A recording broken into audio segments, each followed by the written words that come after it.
1-800-622-2774. 1-800-622-2774. Call now.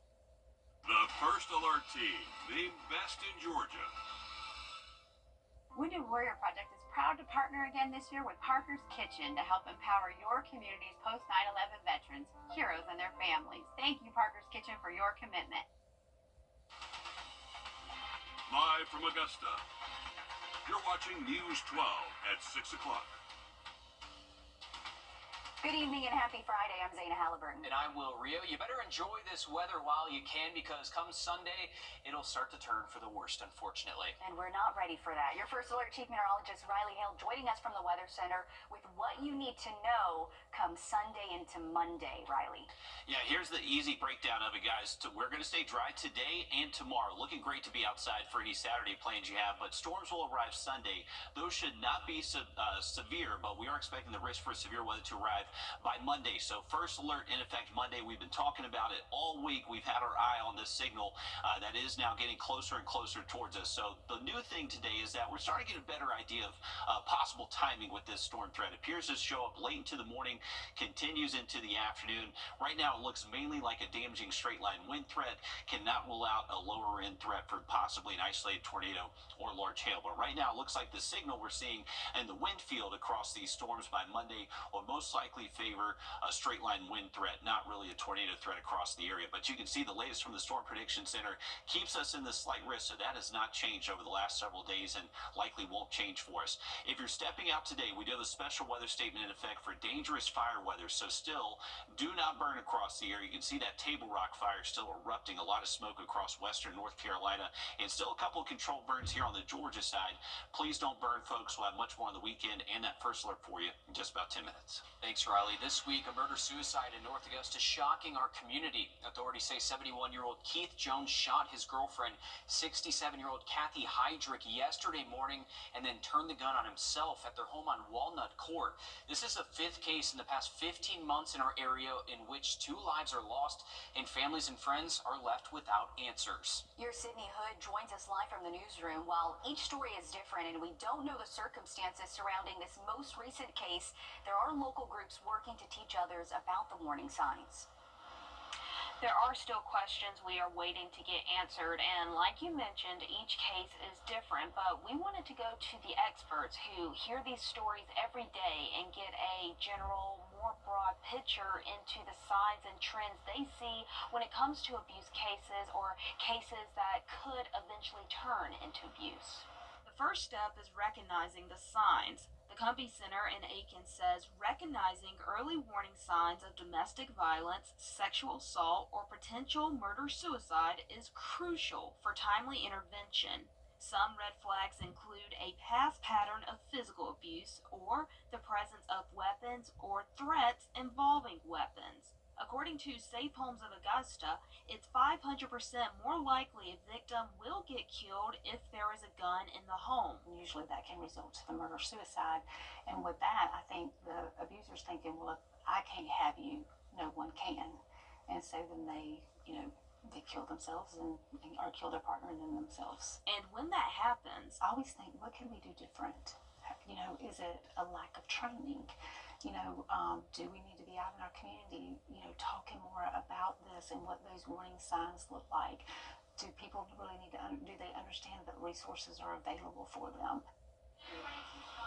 Both Safe Homes and the Cumbie Center say to call their 24-hour hotlines. We have those numbers on our website. We also have the number for the National Domestic Violence Hotline. If you or someone you know is in danger, call or text the number on your screen. And again, we'll have all 3 of those numbers on our website, wrdw.com as well. Thanks, Sydney, for that, for shining a light on resources in our area if you need help or know of someone who does. Thanks for that. New today, a project is officially underway to alleviate traffic on Whiskey Road in Aiken. Yeah, officials finally broke ground on the Powder House Connector project, which promises to make the traffic along Aiken's main artery more manageable. Your Kennedy Payne has the latest. Nearly 40,000 cars travel Whiskey Road every day. That's the road that you see behind me.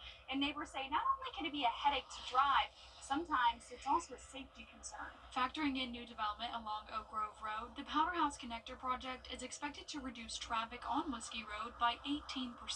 Construction will cost around $14 million and will be done in 2 phases. The first phase will take around 14 to 16 months to complete, and they expect the same time frame for phase 2. The project has been in the works for more than 20 years, and now it's seeing some real movement, with construction starting for phase 1 on April 14th. Phase 1 will create kind of like an L between Whiskey and Corporate Parkway. So this one's gonna come off Whiskey, and we'll have a roundabout in the middle, and then it'll go up South Centennial and meet up by Aiken Memory Care. Phase 2 itself would go all the way to the existing Powderhouse Road near the intersection of Old Powder House and Powder House. We'll hear from one neighbor in Aiken who says he has concerns about the project. All new on News 12 at 10 and 11. In Aiken, Kennedy Payne on your side. Thanks, Kennedy. And the city says they want to hear from you. The public input meeting for Phase 2 is being held on April 3rd from 5 to 7 p.m. at the Odell Weeks Center. Bringing awareness to sexual assault on college campuses and beyond. That's the goal behind the Clothesline Project, which decorated Augusta University's campus today with white shirts. Each of these shirts condemning sexual assault and sharing messages from victims and survivors, as well as their friends and family. It's all to make sure survivors know they're not alone. One, they know they're not alone.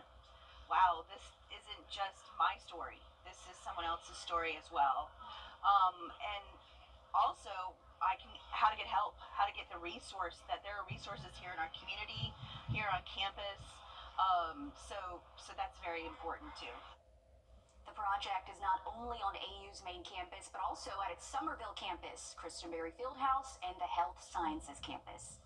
Over in Aiken, the Sheriff's Office cut the ribbon on its newly expanded detention center. It's located on Wire Road and now includes an extra housing unit with around 150 beds and enhanced security features. Today we got a chance to walk around inside and see how it looks. This project broke ground back in June of 2023 and finished right on time. It costs around $13 million.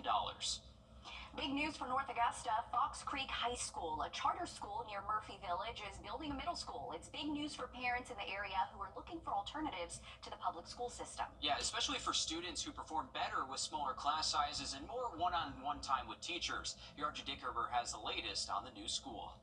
Adding a middle school here is something that Fox Creek has been wanting to do for years. It's a new opportunity for young students, and it's going to be right down the street from the high school. They're one step closer. The original school was off of Exit 1, and we moved here in 2009, and it wasn't long after we were on this property at 64.5 acres that the conversation came up about adding a middle school. Now, years later, it's official. I'm really excited as a mom because I know that we are going to choose wonderful teachers for Fox Creek Middle, and to have my children basically just across the parking lot will be wonderful. Right now, it's just a grass lot, but next year, it'll be this, a 57,000 square foot school holding 600 students. There'll be a gym, unique common space, art and band rooms, and more. I think this is going to be wonderful to have this culture for middle school students. I think that they need that. They need a safe place. They need a place that has their best interest at heart and really understands what middle schoolers need. So I think that's what's going to make a total difference with this school, is that middle schoolers are going to be met where they are, and they're going to have everything they need to thrive. Working to make the transition easier. This will give us that chance to connect with those young people at the middle school level before they come up to us at the high school level. Benefiting the community. Definitely going to add jobs to the community, which is always big. I mean, we're looking at fully staffed. It'll probably have 50-ish employees. But most of all, the students. We have wonderful middle schools in the area, but I think having a choice is wonderful for parents as well. They plan to have the new school completed by the fall of 2026, and if you're interested in enrolling, we'll link their website on ours on wrdw.com. In North Augusta, Audrey Kerber on your side. Thanks for that, Audrey. Happening now, the 2025 CSRA Heart Walk is underway at SRP Park. This is an annual fundraiser that supports the American Heart Association. Individuals and teams have been raising money leading up to this day, and at last check, have raised more than $424 million of their $685,000 goal. So still some work to do out there. Here's another look through our SRP Park camera. Together, the American Heart Association is working towards CPR training, accessibility, and increased funding for vital research into heart issues. And a giant good luck to everybody out there walking this event tonight. Of course, we have beautiful weather couldn't ask for a better afternoon for this. Always a fun time to see everyone coming together, that's for sure. Enjoy this day. Coming up, they're fluffy, they're cute, and they're hard at work. Oh my We're goodness. showing you how an alliance of therapy dogs are helping bring joy to anyone who needs it. And we are looking dry for any plans you have tonight and tomorrow, but storms arrive Sunday, and then we have issued that first alert by Monday. Severe weather will be possible. Much more on the forecast just after the break. Time and temp, brought to you by your First Alert weather team. Join us right next week. They're called man's best friend for a reason, and really, dogs are everyone's friend, especially when they're trained to reduce stress and anxiety, bring support and comfort, and simply happiness. One senior living community in Aiken has become a popular spot for these working canines who are finding solutions and simply loving on these residents. Come here and love me. Oh, come here. Oh, yes, you know you're getting your picture taken, don't you? Yes, you do. They say a picture is worth 1,000 words, and these dogs certainly know they are the star when they enter the doors of Cumberland Village. Oh, the dog therapy days are wonderful. Those dogs just seem to know you're waiting for them. They're so friendly. They come right up and want to be loved. It's a treat the residents get weekly, and therapy dogs Heidi and Roisin enjoy it too. A lot of the seniors love dogs, and they can't have a big dog. She's a big dog. And so they miss having their dogs around, and so it makes them happy, to see a dog. And while the room lights up when these four-legged friends come in, the other benefits they bring are just as important. It makes people happy. It reduces stress in some people, and I think that's probably the most wonderful thing, and just makes people smile. Residents say having activities and things to look forward to is a great feeling. Oh, yes, I love you. I think at our ages, we're all, elderly, I think we just give up more. We like to have something to look forward to. And they have a lot here. And it's Suzanne Deegan's job as the activities director to plan all the events, including partnering with the Alliance of Therapy Dogs who come weekly.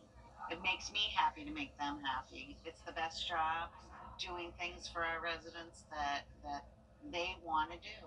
Heidi and Roisin may argue that at the end of the day, they really are the ones with the best job.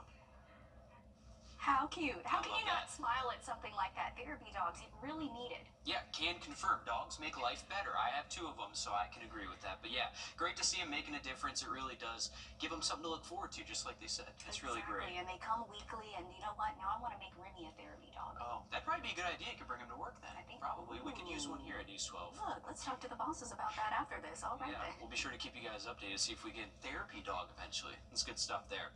Savannah River Brewery is one step closer to serving food. If you've been over there recently, you may have noticed what looks like a shipping container attached to the outside of the building. That's actually a kitchen, and they're hoping to have a soft opening sometime next week. Nick Proto went over there yesterday to check out what they have to offer.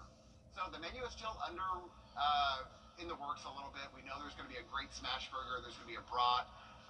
Chris has spent a lot of time in Southeast Asia, so a lot of those flavors are going to be on his menu. One of his signature items is going to be a buttered chicken burrito. And that sounds fantastic. Looks like it's Nick Proto approved here too. I know that he tried the burger, the smash burger there with some ghost pepper chips and basil chimichurri there. He said it was fantastic. He can't wait to try more on the menu there. They hope to have the kitchen fully up and running in the next few weeks. But some good news there. I know that if you've been to Savannah River, they have popcorn. They sometimes have food trucks out front, but not all the time. So great that they're expanding and getting a kitchen over there. And right now it's dinner time, so it's really hard to Oh, look at no. this video. And again, Nick enjoyed it, so there wasn't anything to bring back. He said it was fantastic, so I trust him. Oh man, I'm a burger girl 100% any day. Coming up, 12 mid-major schools are battling it out at Old Barnwell Golf Club this weekend. Coming up in sports, your Joseph Doring shows you how AU did in round 1. First Alert Radar, powered by Jim Hudson Automotive Group. Create an oasis on your sideline. Sponsored by Chandler Law Firm. All right, there's plenty of golf coming to you in the next few weeks, including this weekend over at Old Barnwell Golf Club in Aiken. The inaugural More Than Golf Invitational kicked off its first ever round today. 12 mid-major women's teams competing through Sunday afternoon. Some tough sledding out there for the tournament co-hosts. AU sits in second to last after round one, shooting a team score of 32 over par. Zoe Pinillos and Maureen Legentil helping keep the Jags afloat. Those two each shot 5 over in round one and sit at 25th place in individual scoring. Georgia Southern has the early tournament lead at 2 over par, 3 shots better than Dartmouth in second place. And we've talked all week about how this tournament truly is more than just a few rounds of golf, as each team will be treated to a night of meet and greets with female executives who can offer tools and tips to help every golfer succeed off the course. Even tonight, there's an executive dinner, so we have some presidents, CEOs, those kind of things, of women in businesses to kind of help with the networking for outside of golf when these young ladies graduate and move on from the game. It's just a chance for them to see what else is out there and meet some great ladies, some great people in the business world, and so we're excited for that. And just the mission overall for this week is again more than golf, and the Hanukkah Foundation being a part of that is just an incredible thing. All right, now check this out. If you're a fan of alternate uniforms, the Augusta Green Jackets will be breaking out these azalea-themed uniforms on April 18th and 19th against the Myrtle Beach Pelicans. The team announced Friday that it's part of the club's tradition of paying homage to iconic staples across the CSRA, specifically during the month of April. Local artist Jason Craig is credited with the design and the final look. Gonna be honest, these might be some of the cleanest alternate uniforms I have ever seen in any sport. Riley? I'm a big fan of those too, Joseph. Definitely got to get some of that alternate gear there from the Green Jackets. Looking good. All right, take a look at our 3-degree guarantee brought to you by Tub Doctor. Our forecast 82, actual high 82, so $50 heading towards SOAR Academy of Augusta. And we actually had 100% accuracy for the month of March. I'm going to look at the 7-day forecast just after the break. Wrdw is a local favorite for a good cause. It's one of the Boys and Girls Club of the Great Augusta's annual fundraisers, rounding up chefs from the area's best restaurants. Yes, and the event invites chefs to prepare their own specialty burgers as they compete to be named Burger Battle Champion. And the winner is Midtown Tavern! Hey, I'm McGuire Welsh from Midtown Tavern, reigning Burger Battle Champions. If you want to take our belt, you better bring it on April 28th. Watch this. It's all heading by. Hey guys, it's Anna Christina here for Roof Savers. It's that time of year again, the perfect time to invest in your home. And what's the most important investment for your home? Your roof. If you've been worried about the age of your roof, missing shingles, black stains, or even leaks, I've got great news for you. There's a scientifically proven solution that extends the life of your roof by 17 years with just one treatment. Don't wait until it's too late. Call the team from Roof Savers now for your free roof inspection. Roof Savers, save your roof, save your money. All right, take a look at this. The pink and purple blooms of azalea bushes are here, and boy, are they beautiful. This is video we took today at North Augusta's Pink House at the corner of Lake and Woodlawn Avenue. I was actually out there today shooting some of this video, posted it on my Facebook too. Gorgeous out there. It's one of my favorite spots. How do you leave your house with a view like that? Yeah, I have no idea. It's great. I actually did a story 2 years ago with the original owners who planted all of these, and then the current owners as well. They say a lot of people stop by, take photos, as many of you may know. But yeah, it's a great site going down there. They're doing a little bit of work because of Hurricane Helene on the house. They said to excuse that, but still a beautiful view nonetheless outside. My favorite time of year. Oh, I love when things bloom, Riley. Absolutely. It's a gorgeous time of year, and those azaleas definitely very resilient and beautiful. Definitely something we cherish here in Augusta. And Clarks Hill is going to be busy out there tomorrow. This is a live look over the Thurman Dam, but they actually have the Fishing for Futures charity tournament out of Wildwood tomorrow. If you're going to be fishing that, the weather looks great tomorrow. We're actually going to see partly to mostly cloudy skies. It will be warm again. Afternoon high temps about the lake should be reaching the mid and upper 70s. It's Sunday you have to worry about. Sunday we're expecting some storms to arrive later into the afternoon, so make sure you keep an eye to the sky if you're out in the water there Sunday. Once we get into Monday, that's when we have the first alert in effect. That will be in effect for the entire CSRA. No one has a different risk relative to your location, so everyone just needs to make sure you're staying weather aware and watch a weekend update on the forecast too for that Monday threat. Once we get to Tuesday, we're back to dry weather, possibly a stray storm Wednesday, but we're talking high temps close to 90 late next week. Okay, enjoy it. A nice day to maybe go sit and eat outside, huh? Yeah, it'd be a great day. My stomach growled. I'm sorry. We were looking at the food at Savannah River.